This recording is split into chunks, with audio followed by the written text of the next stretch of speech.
Hai, balik lagi dengan gue Bayu Tabusala di Ekonomi Pemalas. Kali ini gue mau membahas tentang apa yang gue dapatkan dari sisi kehidupan ketika gue melakukan ekspor. Setidaknya ada 5 hal yang pengen gue share. Pertama, gue mau bilang bahwa hidup seseorang itu sama dengan cara dia melakukan bisnis tersebut. Jadi kalau misalkan lo lagi melihat kompetensi dari partner lo, akan gue sangat sarankan untuk lu datang ke rumahnya dia, untuk lu berbicara dengan teman-temannya dia, dan lu melihat bagaimana cara dia hidup. Karena sebegitu pula lah cara dia hidup, begitu pula lah cara dia berbisnis. Jadi kalau misalkan rumahnya berantakan dan tak tertata, atau gue bisa bilang kayak oke, dia kayaknya koboi sekali, ada kemungkinan cara dia berbisnis juga melakukan hal yang sama. Lo dia tidak tertata ataupun misalkan dia koboi sekali. Kalau misalkan dia mempergunakan orang di rumah untuk menata rumahnya dan cukup baik, artinya dia tahu kalau misalkan di bisnisnya itu dia harus meng-hire orang untuk menutupi ketidakmampuannya dia gitu. Mengenai hal ini akan kembali lagi kepada masing-masing orangnya. Kalau misalkan dari sisi gue punya beberapa red flag ketika melakukan pemilihan partner. Jadi kalau misalkan mereka berantakan dan mereka nggak sanggup untuk kelihatannya tidak sanggup untuk mengurus rumahnya sendiri ataupun mobilnya ataupun apapun itulah, gue akan berhenti untuk tidak melanjutkan bisnis dengan mereka. Kenapa? Karena ya akan kebawa ke dunia bisnisnya itu sendiri. Kedua, kalau misalkan gue ngelihat bahwa ada handphone, ada nada berdering dan gue udah persilakan untuk mengangkat dan tidak mengangkat ya juga, artinya ada kemungkinan lu akan diperlakukan sama seperti itu juga. Itu yang gue lihat dari seseorang saat ini. Yang kedua, itu adalah shit can happen, choose your partner wisely. Jadi ketika bisnis tidak berjalan sebagaimana mestinya, seharusnya sudah bisa diantisipasi di awal seperti yang gue bilang diungkapkan pada hal yang pertama tadi. Tapi yang terjadi masalah adalah kalau misalkan partner lo itu ternyata membawa keluarganya dia untuk melakukan bisnis tersebut.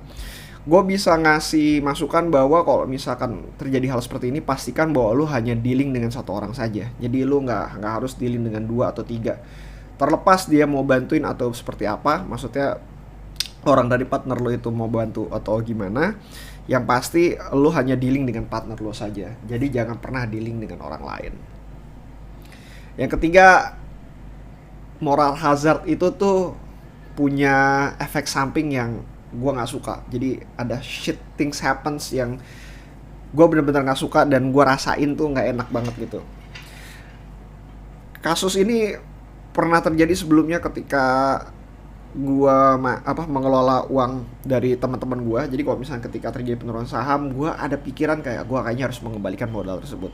Walaupun di atas kertas anything could happens dan lu tidak bertanggung jawab terhadap dengan permasalahan tersebut. Ya paling partner lu bisa menarik dana tersebut dan akhirnya mereka tidak berinvestasi lagi pada lu. Yang hilang adalah track record lo aja gitu. Tapi kalau misalkan dalam hal ini dan kalau misalkan lu memahami diri lu bahwa diri lu tidak bisa lari dari moral hazard tersebut, akan jauh lebih baik kalau misalkan lu nggak cari-cari masalah lah. Dan kembali lagi kepada tahap pertama, bahwa cari partner lu yang sesuai dengan apa yang lu inginkan. Jadi kalau misalkan lu takut kedepannya terjadi apa-apa, pastikan yang pertama partner lo oke. Yang kedua adalah lu punya way out paling buruk bahwa apa yang akan lu kerjakan. Dalam hal ini gue bersiap-siap untuk ganti rugi dari klien gue. Dan kalau misalkan terjadi apa-apa, itulah hal maksimum yang bisa gue lakukan. Yang keempat, gue ngomongin enjoy your life dengan apa yang ada.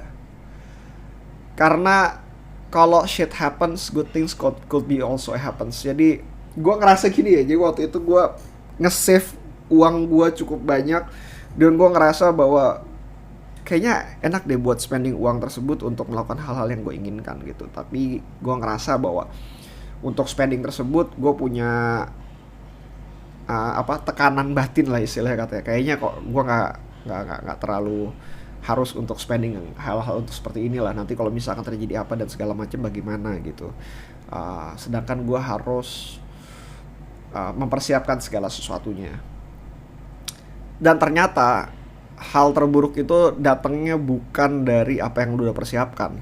Jadi di bukunya Morgan Housel, Same as Ever, sebenarnya resiko itu adalah hal-hal yang lu nggak perhatikan sama sekali, yang bahkan lu belum mitigasi, dan itulah resiko gitu.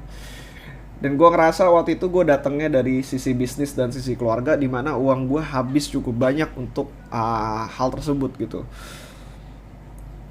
Gue ngeliat bahwa uang yang gue save, yang seharusnya gue bisa spending dan bisa gue untuk kebahagiaan gue sendiri, ternyata harus kehilangan di hal-hal yang sebenarnya nggak harus jadi tanggung jawab gue gitu. Jadi gue udah kehilangan dua hal. Gue kehilangan kebahagiaan atas pembelian barang tersebut, dengan tanda kutip, tentu aja dengan pembelian tersebut akan timbul resiko lainnya, tapi minimal lu bahagia lah, lu pernah bahagia dengan melakukan pembelian tersebut. Kedua adalah lu kehilangan uangnya tanpa lu menghasilkan kebahagiaan itu sendiri. Jadi lu udah sedih, lu kehilangan uang juga gitu. Akan jauh lebih baik ketika lu pernah bahagia dan lu kehilangan uang, dibanding lu sedih dan lu kehilangan uang. Itu shit feeling yang pernah gue rasakan ketika gue melakukan bisnis ekspor ini. Sehingga gue ngerasa bahwa untuk sekarang, ketika uang tersebut sudah ada diinvestasikan dan benar-benar ada uang sisa untuk dibelanjakan, akan jauh lebih baik gue belanjakan untuk kesenangan gue sendiri, dibanding kayak menunggu untuk opportunity yang sebenarnya belum tentu untuk akan datang. Yang kelima adalah stick to your circle of competence. Dan ini berlaku juga untuk bisnis. Jadi untuk bisnis sendiri, gue lebih banyak bekerja di digital marketing dan lead generations. Gue ngerasa itu adalah salah satu titik baik dari gue, skill set yang mumpuni yang bisa gue kerjakan. Dan ketika gue masuk ke ranah operasional ataupun berusaha untuk mengikut sertakan hal-hal yang di luar dari circle of competence gue, hasilnya adalah mimpi buruk. Jadi kalau misalkan lu bekerja sama dengan orang lain dan lu tahu posisi lu bukan orang yang bertanggung jawab, akan jauh lebih baik kalau misalkan lu bikin boundaries lah, bikin bikin semacam lingkaran bahwa lo harus mengerjakan apa dan dia harus mengerjakan apa. Jadi lo tahu bahwa porsi lo hanya sejauh ini, berapa yang lo keluarkan, berapa yang lo resikokan, dan ketika resiko itu timbul, lo bisa tahu bahwa teman lo dapat resiko apa dan seberapa besar, dan sampai disitulah kerjasama itu akan berakhir. Dan menurut gue akan jauh lebih baik seperti itu. Ketika lo udah tahu porsi lo ada di mana, resiko lo ada di mana, dan lo tidak berusaha untuk menjadi superhero dalam bisnis tersebut, gua rasa lo akan dalam keadaan aman. Dan kalau misalkan lo harus melupakan dari 5 hal tersebut, kayak hidup adalah bisnis, it can happen, moral hazard is it feeling, enjoy your life, dan stick your circle of competence, gua ngerasa hanya 2 yang perlu lo mesti perhatiin. Pertama adalah choose your partner wisely. Bener-bener kayak pernikahan menurut gua. Kalau misalkan lo partner lo shit, ya udahlah lo tinggalin aja gitu. Berbeda dengan pernikahan, partner lo bisa ganti-ganti. Kalau misalkan menikah itu sangat sulit sekali untuk berganti.